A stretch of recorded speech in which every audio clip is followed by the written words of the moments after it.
to you from underneath a peach blossom. It's time for an episode of Be Awesome.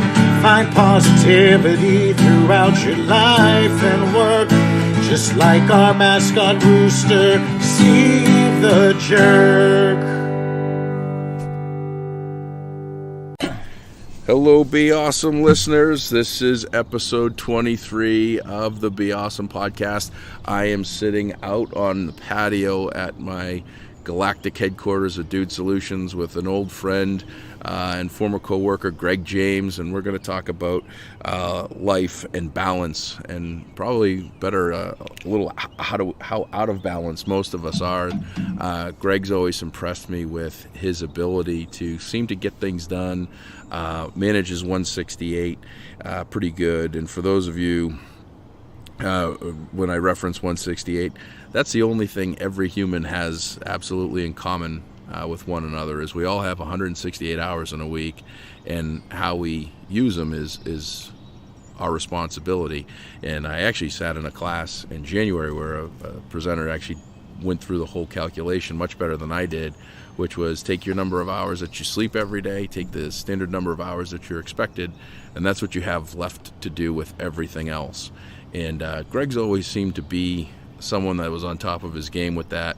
I hadn't seen him in a while, so I figured this was a good way for us to kind of get together and catch up and talk about coffee mugs. So before we get started, I have like 2 coffee mugs. I think I have to order more of them. They're just promotional. They're for ratings and reviews. I think you're Mr. Beer Guy, aren't you? Was that your?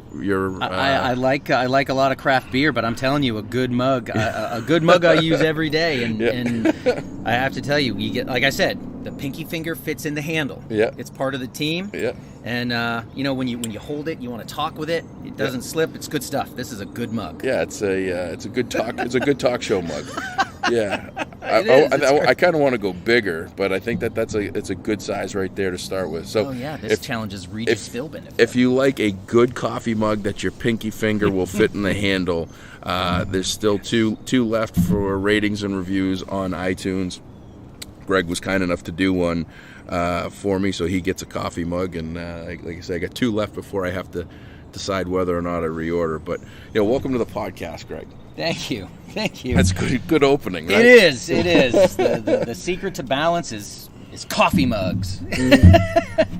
But and I'm in double espressos. Yes, I did bring, because I am more the coffee guy now. So I was able to bring a black eye, which is medium roast with 2 shots of espresso. Yeah. So we're running pretty good. I'm feeling it. Yeah, I'm feeling it. I've had 35 minutes of sleep in the last 24 plus hours, and I'm feeling the double espresso is kicking in well. So Greg, one of the things that's always, there's all these ideas behind how to get ahead and what you need to do and hustle and grind and dig deep and all this stuff and noise, basically, right? And so few people do anything, let alone all of that. And then if you couple it with a family, you get 2 kids, 4.5 and 22 months, right? 4.5 is calculated at 54 months. We're going to go 54 months. Yeah. Danny's 142 months. That's what if we're going to start with months, it's like we go weeks and then months and then years at some point. I'm just going to do months forever. Calculate mine. That would make sense. But one of the things that I've always found with you that's intrigued me is you've always made the most of the time that you had, and you were never, I'm not going to say you were never the hustle and grind guy, but I mean, you weren't the guy that was showing up at the office at 4 o'clock in the morning and staying until 10 o'clock at night and missing out on your family time. I mean, you even, and I'll let you tell the story about your move to getting closer to the office. Yeah. And the story behind that. So tell us a little bit of how you put that all together. Like, how do you manage, maintain, and motivate yourself to make the most of every minute in the day? Well, first, I would just want to say I really do appreciate you having me on. I was surprised by the ask. I've heard a lot of your podcasts, and you've had some really deep conversations, and I kind of feel humbled a little bit that you're asking me, and maybe we're going to get deep. Oh God. Okay, it's done. But I really do appreciate that. So I just wanted to let you know that if I can be a part of this, then that's really cool. So thank you. Yeah. Man, I don't know. It's been something. Well, I do know that's part of the. I think that's part of it. The last few years specifically, I've been thinking a lot about how I talk to other people and how I talk to myself, and where everything that when we're taught as kids, where does that all come back into play now that we're adults? Because it seems like compassion, kindness, empathy, that all kind of gets thrown out the window. Okay, you don't live at home anymore. Now you're in college. Now it's dog eat dog. Get your grades, get your job, get paid, get gone. Make this, and then you can be kind again, or you can try to be a decent human being again. In the last few years specifically, it really just came down to kind of like that work-life balance that we had talked about. I realized that I can't keep them separate. And I tried to at first. When I first started a sales job, I was really, I kind of was that guy. Like I would drive 2 hours for one 20-minute meeting and then come back and then, rack my brain and scramble and plan. And then I just got really angry. And then that was before kids. And then, my wife came up to me, she goes, you've just changed. Like, are you happy? And it wasn't that kind of, well, yeah, I'm happy kind of question. It really kind of made me think, what does make me happy? Why am I doing this? Am I doing this just to do it? Is the grind the important part? Is it money? Because I wasn't feeling, I'm one of the few salespeople that I know that I don't bring up the commission. It's not about, I think if you care enough about it and you integrate it into your life to make you happy, that will just come and be a part of it. So what I decided to do was try to become a better person and find a career path that made me feel useful, that I believed in, and that I was able to kind of bring things together. And oddly enough, people wouldn't think about that, but it was sales. How can I be the person I want to be, someone of integrity? How can I help people? How can I make a difference? And then at the same time, support my family and be the person I want to be. I think practically, because I don't want to ramble or anything, but practically, I want to be an excellent father. I want to be an excellent husband. I want to be a provider, but I also want to be able to make my own personal impact. I can't be the very best at everything. So where's that 80-20 rule? Where's that 80% is awesome, 20% is just that constant to-do list and the achievement list? So I know kind of the job title that I'm going to top out at, because after that, it's just too much time away from my family. I'm able to work from home and separate the family time, because if I spend too much time with my family all day long, I'm not going to make the money to support them, and inevitably, life will not be the way we want it to be. So I think it's kind of, I had to look at all the categories, understand what was enough, not put myself on a pedestal to think I had to be the very best at everything and burn out, but at the same time find something that was important to me. Yeah, and you hit a couple of spots. It's perfect. That make all the sense in the world to go and why you're on here. As a quota carrying salesperson, how often were you at over or close to your goal? How many? Is it every year? Is it every other year? Is it just about every year? When I first got started, actually, yeah, I was at or exceeded quota every year. I know for the last 6.5, the last 7 years, it's been over quota every year. Yeah. Because you said something that's just so critical that I think people that are in sales specifically, and probably in life that have a target or a goal or an objective, they focus so much on that that it doesn't allow them and enable them to get to it a lot of times. It gets in their way. And what you said is so important, which is, and I'm going to change the words around a little bit, you have to care about what it is that you're doing work-wise.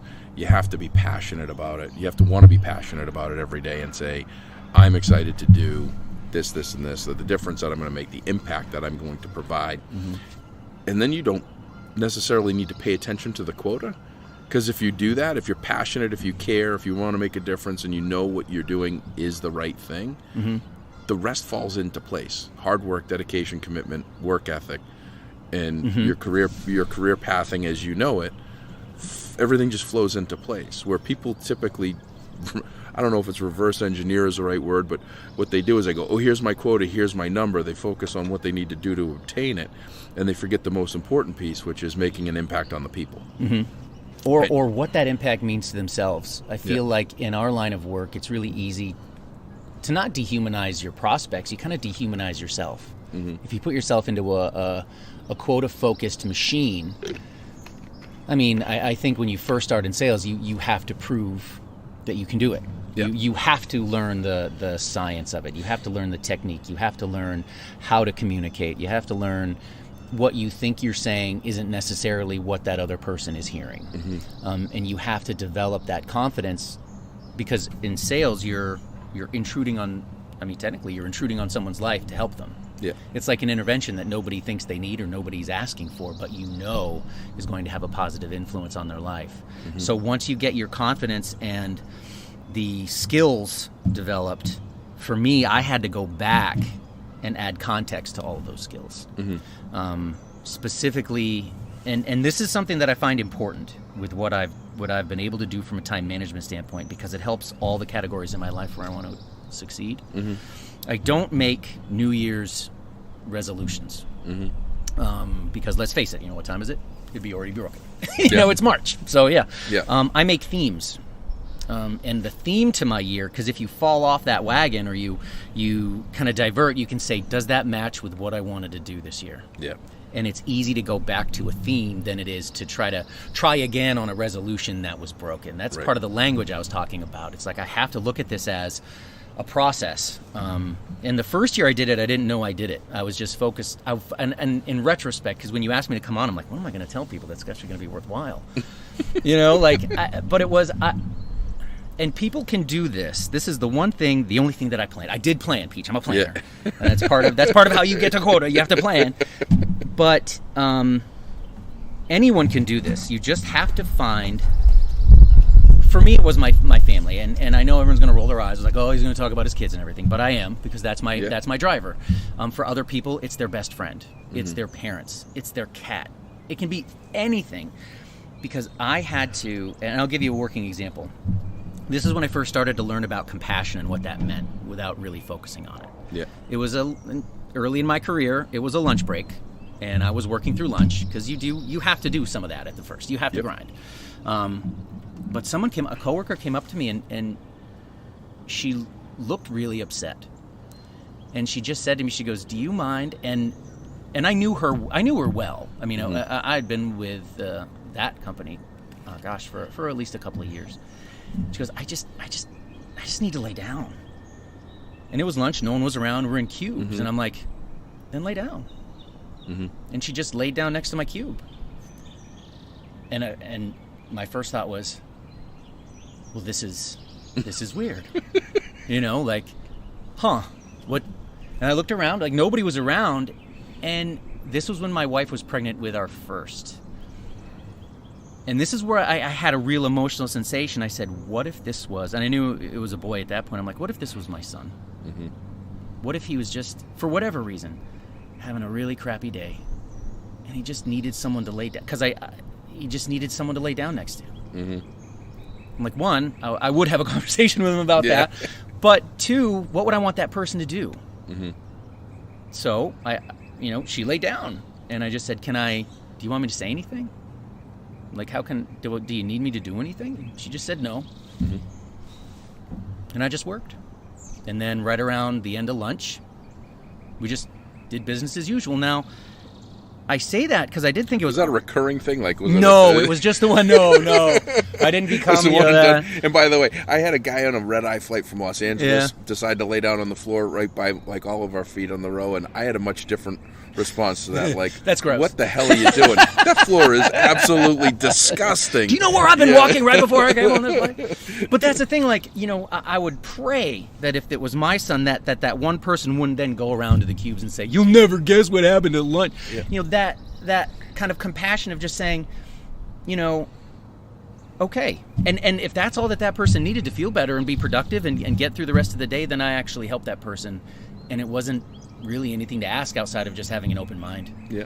And another one in a work environment, this is when I honed that in, because that's what really made me think about compassion. Mm-hmm. And there was another coworker of mine, and we had a partnership where that person would generate leads and I would qualify them, and then I would move. It's a typical sales role that's in a lot of companies.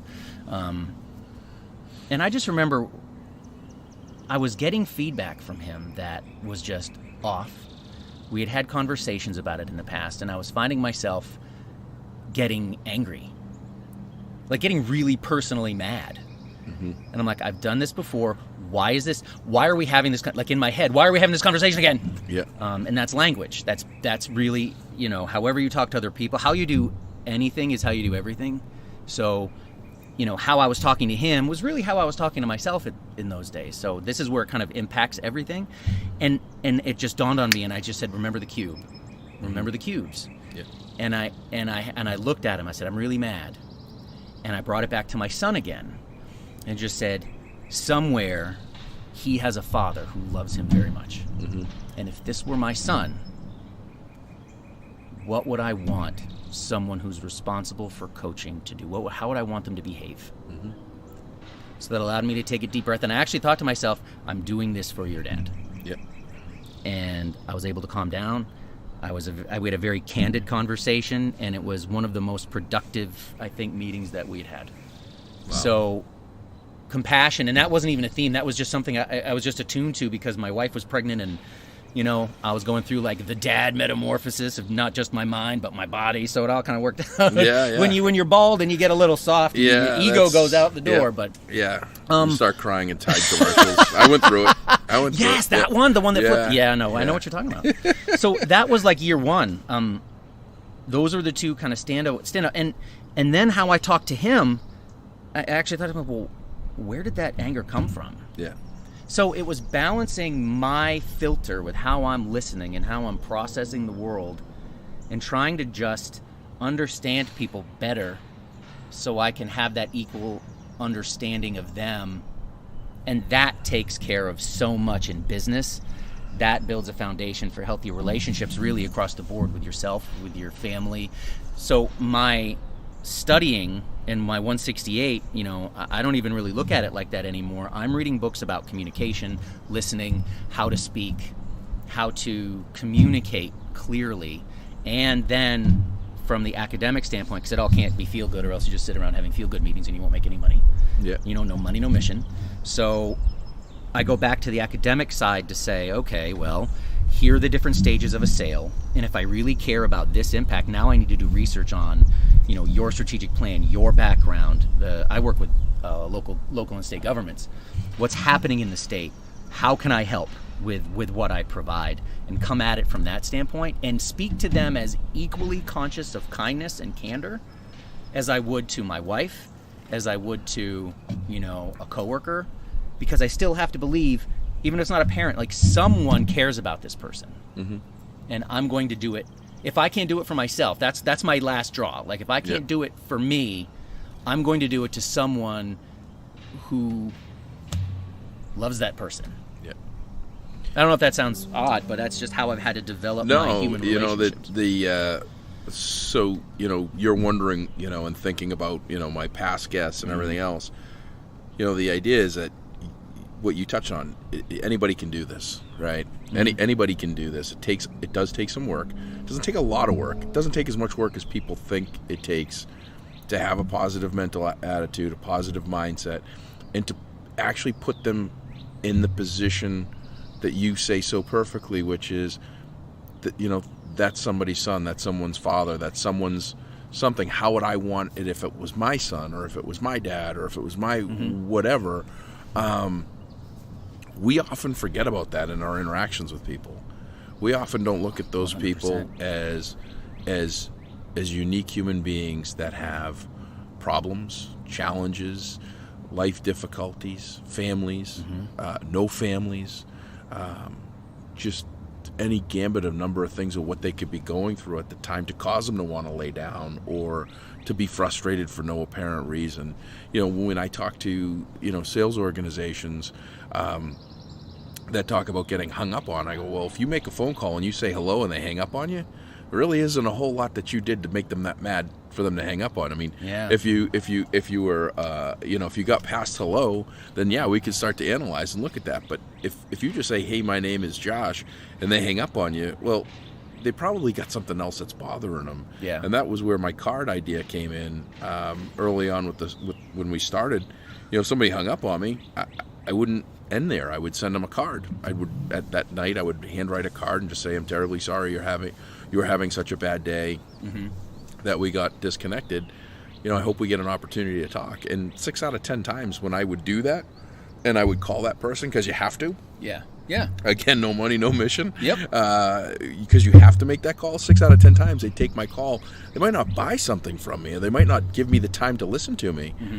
But I would get, hey, sorry I hung up on you. I was having a bad day. My significant other was sick. Something was bothering them, and it wasn't me. And that's what kind of one of the things, many things that attracted me to want to have you on the podcast is you've got a very good knack and ability to not take things so personally. As a rule, people have bad days around you, and you don't let it impact your thought about that person.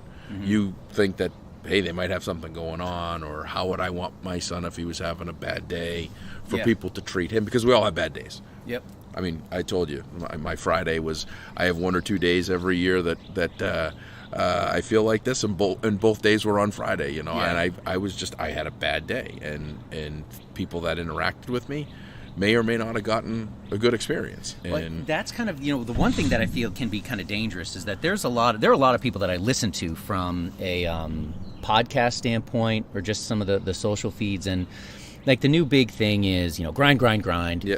People don't care about how you feel. And when I first heard that, I'm like, God, that sucks. Yeah. Like that doesn't feel good. Like, No. people don't get, like, I genuinely care about human beings. And I had to look at it and sit with it and stew with it for a little while. But it's like, I'd rather look at it like people just don't understand, and it's not a priority, and it doesn't have to be a priority for them. How I feel has nothing to do with what I'm trying to communicate with them professionally.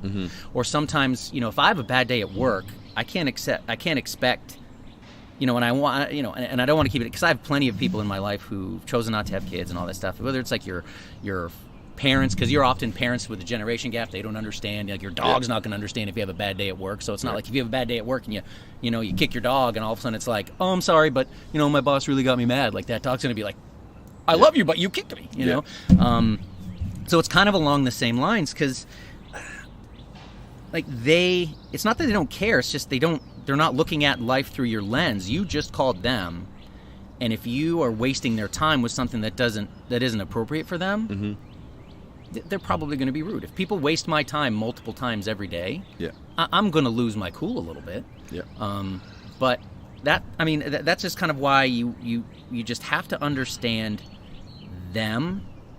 And if you care about, and this is just a tried and true statement, like, if you care about them and have a conversation about what's important to them, human beings want to be social. We're social animals. They are then in turn going to ask about you and care about you, or at least your perspective. I have plenty of folks that I've worked with as clients in past companies that I still text and send Facebook messages, and funny memes. Yeah, like, I love memes.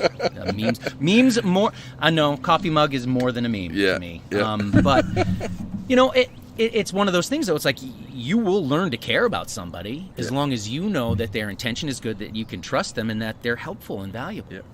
And I try to keep to that mantra. It's like, if you have to own it, not severe ownership. It's no. If they're rude after a conversation, I didn't help them understand my intent, so I need to communicate better, and I need to be able to express my unchallenged belief that I can help them because I've done my homework. I know I know generally what needs are, and I have a genuine interest to help them diagnose a problem, whether or not I'm going to be the proper ends to that. Yeah. So right about now it's time for full disclosure on choosing you. Was about a month ago I got a message from a young sales professional, someone that was really questioning their career paths and their choices. And LinkedIn is so busy with every expert out there. We have people that have roles trying to sell products, solutions, boxes, whatever, that go on LinkedIn and talk about what a sales master they are by hustling and banging out 500 phone calls in a day, and by sacrificing everything and missing breakfast, lunch, and dinner, all that stuff. And what happens is you see, and it is nothing. Look, if it's Grant Cardone, who's proven himself to be worth almost $1 billion and flies a jet and Rolls Royces and all that stuff, if it's some of these others that are out there, making a name for themselves by saying all the hard work and all the stuff you have to provide and give, and all that stuff. And by the way, Grant's got some good stuff as far as not driving the flashy cars, not having the expensive watches, not doing all that stuff, and saving so that you can grow your wealth. And it wasn't meant, but that's just the one that I get blanketed with by sponsored content every morning on LinkedIn. But this person, and then I had a second one that that was the belief that they thought that was the only way to get ahead. That was the only way for them to win. And I have a number of examples, mine being one of them, but yours being another one. And I have a couple of other people that I'm going to share that people need to realize that personal and professional are intertwined. It's impossible. You can't be a nice guy at home or a nice girl at home and lovey-dovey and everything is great, and then come to work and be a complete dick. Right? Yeah, it doesn't quite work that way. And you really can't flip the script the other way. I mean, there's definitely, Amy definitely is the brunt of stresses and strains that I might have, more so than work as a rule. But if I'm having a bad day at work, typically I'm having a bad day at home. And if I'm having a good day at home, I'm typically going to have a good day at work. And how you do anything is how you do everything. Right. Yeah. And actually, our CEO Ed, and this is a great book that he very rarely promotes a book without being asked. But Make Big Happen, I've got started with it this weekend, and there's a whole section in there that talks about, if you have a bad family life, chances are you're going to have a bad business life at some point, or if you have a bad business life, you're going to have a bad family life, and you have to realize that who you are is who you are. That's it. You shouldn't, and some of these people are saying, put this, different persona to be the salesperson that you've always wanted to be and do this. No, be yourself. That's what I tell people is be yourself, be unique, follow the direction that your company is giving you, as long as that's a company that you believe in, but find your own way to get successful and to be the person that you truly are, which hopefully is a good person. We try to only hire great people, and so why go someplace and not be great, right? And why be in something that you're not great? Why be in a relationship that's not great? And a while back, one of the themes that I picked for a new year was candor, and it goes along with what you're saying, because it came down to, what do I want? What's really important? And how do I want to express who I am in the world? I know it sounds grandiose, but it really kind of does come down to that. It's like, well, what am I doing here? Right. Because one thing I didn't want to become is one of those really successful sales guys or presidents or whatever. That's like, my first wife. This all comes together in a very clear picture for me. So one year I actually picked candor as a theme, and I only had 2 rules. I could not be cowardly and I could not be cruel. So I couldn't shy away from how I wanted to present myself. I had to be authentic. Yeah. But I had to step up and go through the scary parts, the parts that you kind of feel like you're in a free fall after you say something. But I couldn't use candor as a tool to continue a defense mechanism that kept me from getting to know people authentically. Yeah. There's people, well, if you don't like me, then you don't deserve it. It's like, no one's just going to like you because you're mean. Yeah. You know what I mean? Like, if you don't like me, then forget it. Then just stop being mean. Yeah. But with candor, I didn't understand how much internal dialogue I had to have to figure out, well, who the heck, what am I going to say? Yeah. Okay, I have to express myself in a clear fashion. What am I about? Yeah. And that was kind of that was like a little sub-paragraph under that, here's the thing, you actually have to be kind of self-aware in order to express yourself, or you sound like an idiot. Yeah. So I had to do a lot of thinking. It's like, what do I value? And in that year where I chose candor, I had amazing conversations with my wife. I had very specific instances where I saw what the kind of parent I was being, compared it to the kind of parent I wanted to be, and was able to make adjustments.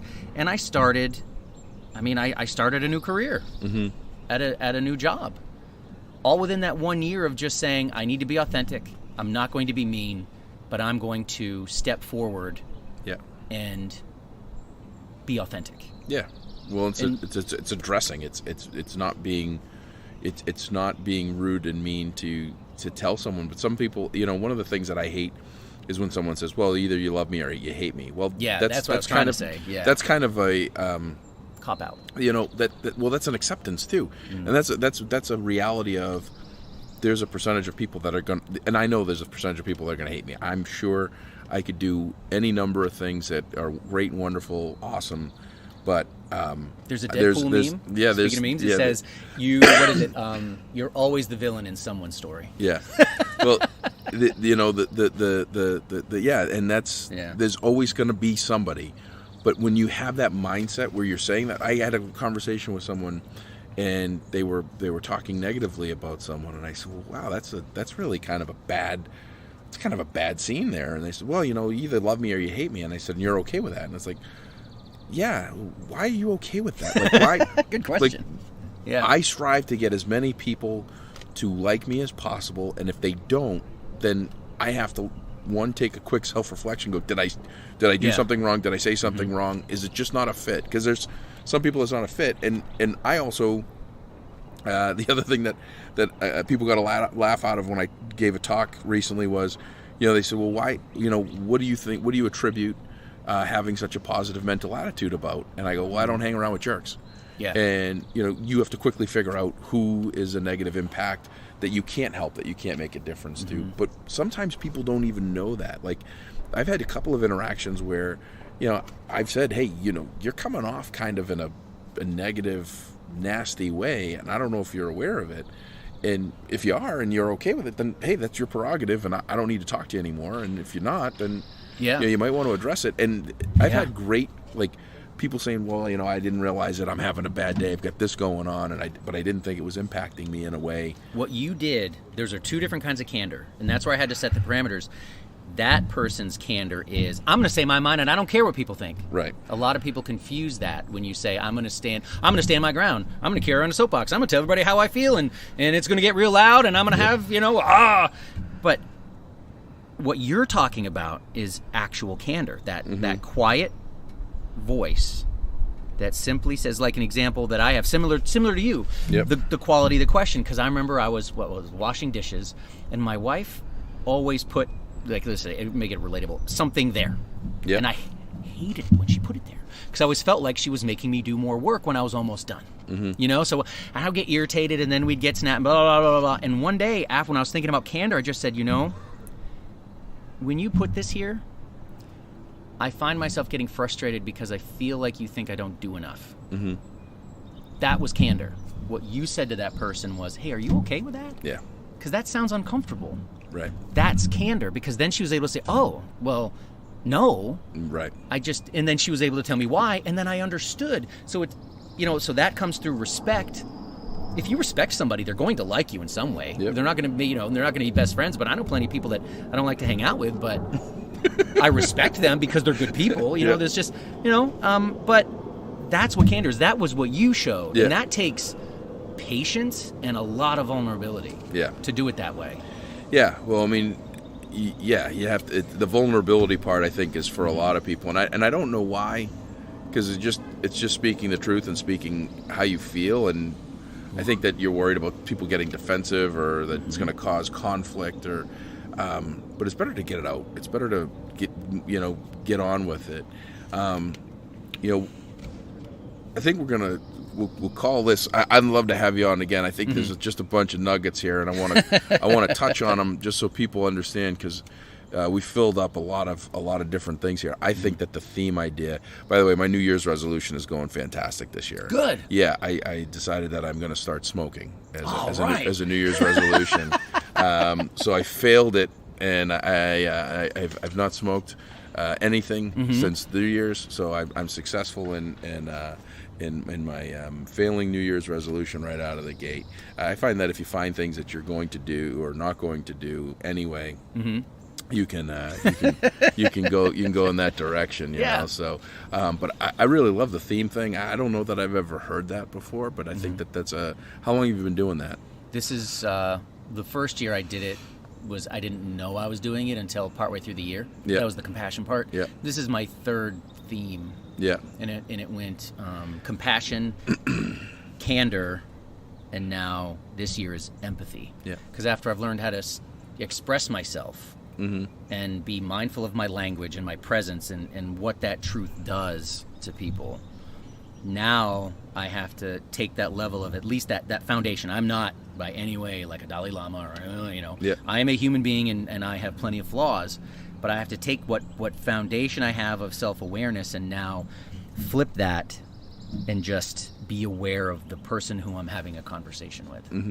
And so empathy really is, I have to find a way to, now that, I've gotten past having to use, what if this was my son? What if this? Now I just look at people because I want to be kind to them and I want to understand. Yeah. So I've been able to turn that tool into a behavior, into a thought process. I kind of changed how I thought about people. Yeah. So now I need to say, I've expressed myself and I'm on a different path.